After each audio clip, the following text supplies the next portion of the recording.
आज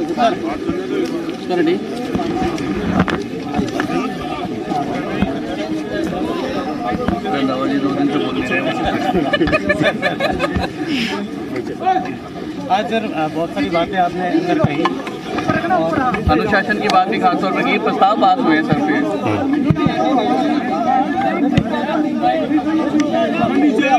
सही है सही है सही है सही है गिर जाएंगे सारे नहीं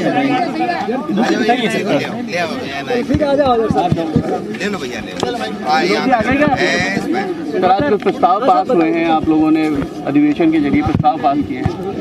देखिए, जो सभी प्रस्ताव यूनानिमसली पास हुए हैं और जो सीनियर लीडर्स हैं और वर्कर्स हैं और जो पीसीसी डेलीगेट्स हैं, उन सभी ने एक आवाज़ में सभी जो प्रस्ताव किए उनको पास किया है। और साथ ही सबसे ज़्यादा बात देखने वाली है कि उन्होंने सभी ने कहा कि संगठन को मजबूत करिए।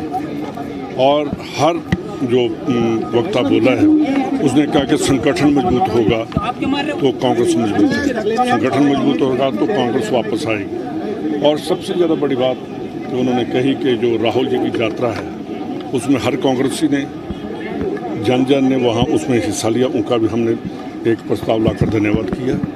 और जो योजनाएँ हैं उनको लागू करने के लिए सीएम साहब को कहा कि और जो लोगों की ज़रूरत है उसको और ज़्यादा पूरा करिए। ये सभी बातें चीफ मिनिस्टर साहब के जो दूसरी योजनाएं हैं उनके बारे में भी अंदर चर्चा हुई है। और इनको कहा गया कि जो बजट आएगा उसमें लोगों की जो और बातें हैं उनको सभी को लेकर आए। अनुशासन को लेकर भी आपने बात कही है कि अनुशासन की तो बात जब कोई प्रभारी आता है तो अनुशासन तो कांग्रेस में होना ही चाहिए। देखिए, अनुशासन अगर घर में भी ना हो तो अनुशासन के अलावा तो कोई घर भी नहीं चल सकता। ये तो फिर बहुत बड़ी पार्टी है, तो अनुशासन तो रहेगा, अनुशासन तो रहेगा। और मेरा ख्याल के राजस्थान में अनुशासन जो है वो इम्प्लीमेंट होगा। हम इसको बिल्कुल डिसिप्लिन को, और मैंने देखा अंदर कि अगर इनमें इनडिसिप्लिन होता तो यहाँ आवाज़ उठनी थी। पूरी पार्टी डिसिप्लिन में है और एकजुट है। सर आप 2 दिन यही रहेंगे सर, तो क्या भी दिया पंजाब का? मैंने इनको ये कहा कि अगर कांग्रेस में, मैंने ये भी कहा कि मेरी 100 साल से ऊपर मेरी फैमिली का इस कांग्रेस में है, तो हमें ओहदे के लिए काम नहीं करना चाहिए, हमें पार्टी को पहले रखना चाहिए, जो मैंने कहा। और धैर्य रखना चाहिए।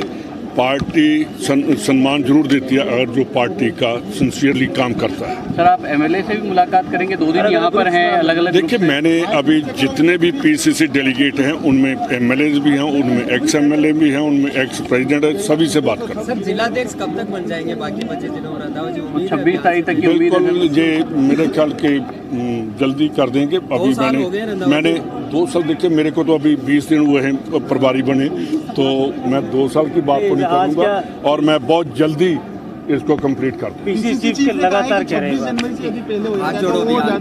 उन्होंने बहुत लंबी डेट ली है, मैं और नजदीक लेकर आऊँ। अल्लाहवाली गहलोत सरकार की बड़ी स्कीम है, फ्लैगशिप की बहुत चर्चा है। देखिए, प्रचार और प्रसार की कमी रहती है। बिल्कुल, मैं यही बात बता रहा हूँ कि एक बहुत छोटी सी बात है पंजाब की, आज मैं वो देख रहा था, वो कोई बात भी नहीं है, पर उसका प्रचार ऐसे कर रहे हैं कि जैसे बहुत बड़ा इवेंट है।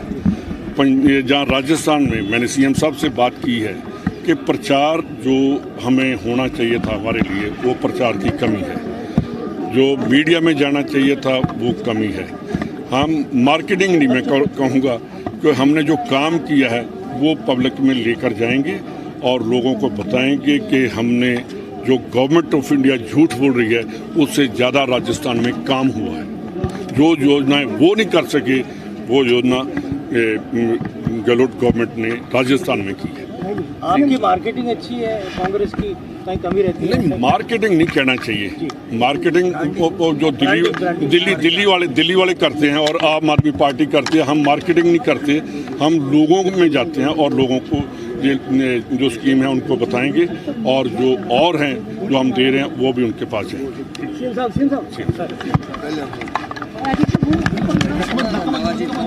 आज पीसीसी डेलीगेट्स के साथ में, जिलाध्यक्षों के साथ में जो अधिवेशन हुआ उसमें खुले में चर्चा की है। काफ़ी माननीय सदस्यों को बोलने का मौका मिला है और 4 प्रस्ताव पारित किए हैं। एक हमारी जो सरकार की अच्छी फ्लैगशिप योजनाएं हैं, इसके लिए मुख्यमंत्री जी का और सरकार का धन्यवाद ज्ञापित किया है।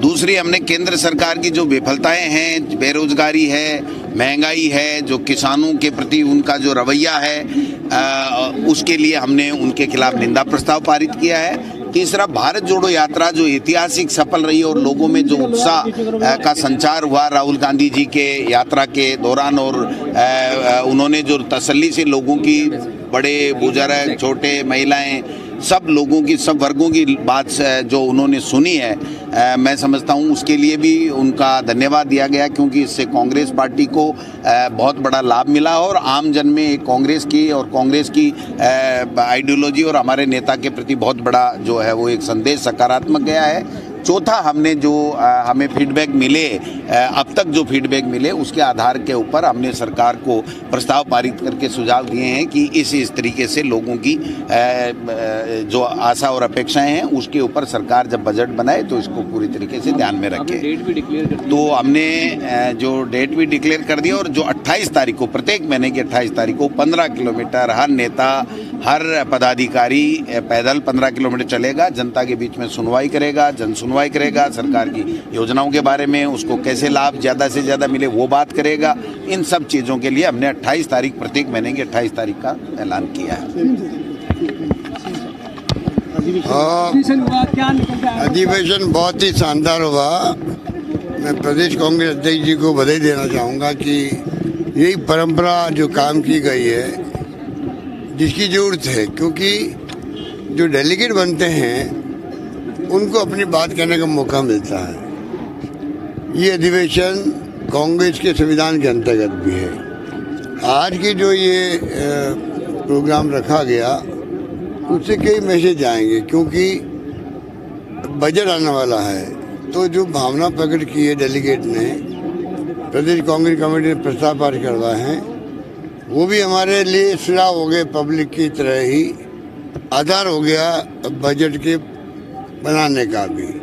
तो मैं समझता हूँ कि जिस रूप में कार्यकर्ताओं ने उत्साह दिखाया, संकल्प लिया कि हम सब मिलकर एकजुट होकर कैसे हम लोग अगले चुनाव की तैयारी भी करेंगे, एक माहौल ऐसा था जिसमें कार्यकर्ताओं ने खुल के अपनी बात भी करी, सुझाव भी दिए, और राहुल गांधी की यात्रा है उसको भी वेलकम किया कि कितनी शानदार तरीके से यात्रा निकली और पूरे प्रदेशवासियों ने भागीदारी निभाई उसके अंदर। फॉर्चुनेटली जो बार बार कहते हैं हमने जो कई योजना लागू की फ्लैगशिप, पैसा कहाँ से आएगा? आज आपने देखा होगा जो भारत सरकार के आंकड़े आए हैं उसमें राजस्थान जो है पूरे देश के अंदर जीडीपी डबल डिजिट में आई है, 11.04%। हमसे ऊपर सिर्फ एक राज्य है आंध्र प्रदेश, 11.040%, इतना ही फर्क है। बाकी राज्य तो सबसे नीचे आ रहे हैं, कई राज्य तो सिंगल डिजिट में आए हैं। तो आप सोच सकते हो कितना शानदार मैनेजमेंट है कि जीडीपी जो है उसका आना बहुत मायने रखता है। इस माहौल में जब आर्थिक संकट है देश के अंदर, हालात बड़े गंभीर हैं, बेकारी है, बेरोजगारी है, महंगाई है और जो कुछ भी आपके सामने है, उसमें जीडीपी का परसेंटेज बढ़ना बहुत बड़ी बात है। तो मैं कहना चाहूँगा कि आने वाले वक्त में और ज़्यादा मजबूती के साथ में हम लोग वित्तीय प्रबंधन करेंगे और कैसे महंगाई की मार को कम कर सकें। जैसे हमने 500 रुपये में गैस सिलेंडर की बात करी है, पेंशन हम दे रहे हैं लोगों को, 1 करोड़ लोगों को पेंशन हम दे रहे हैं, बुजुर्गों को, विधवाओं को, निःसज्जनों को, किसानों को और उपभोक्ताओं को बिजली में हमने दाम कम कर दिए। किसानों को 1000 रुपये दे रहे प्रति माह, 46 लाख लोगों को आज बिजली का बिल 0 आ रहा है। उसी पे का मैंने कहा था उसी मीटिंग के अंदर हम प्रयास करें कि हम रसोई की जो मार है महिलाओं पर महंगाई की वो कम कैसे कर सकें। अगले बजट में हम ट्राई करेंगे, जो आज प्रदेश कांग्रेस कमेटी में बैठ के जो चर्चा हुई है उस आधार बना के हम चाहेंगे कि कैसे लोगों को महंगाई के वक्त में निजात दिलाई जा सके। नौकरियों में कमी दे 3,55,000 नौकरियाँ किसे कहते हैं, प्रोसेस चल रहा है। उसमें कुछ घटनाएं होती है, जो कल घटना हुई, परसों घटना नकल वाली हुई है, बहुत ही मैं समझता हूँ कि एक दुर्भाग्यपूर्ण है। पूरे मुल्क के हर राज्य में घटनाएं ऐसी हो रही है। आर्मी में हो गई है, राजस्थान में जुडिशरी में हो गई है, अभी 6-8 महीने पहले ही हुई है। तो ये जो है ये कुछ गैंग बनी हुई है जो इस प्रकार हरकत करती है, पर कई राज्यों में हुई है। राजस्थान वो राज्य है जहाँ पर एक्शन भी होता है और राज्य में एक्शन नहीं होता। हम लोग जेल में डाल के बैठे हुए लोगों को, तो आप निश्चिंत रहे, हमने कानून पास कर दिया असेंबली के अंदर। जरूरत पड़ेगी तो और उसको कड़ा करेंगे, संपत्ति जब्त करनी होगी, सजा का प्रावधान बढ़ाना होगा,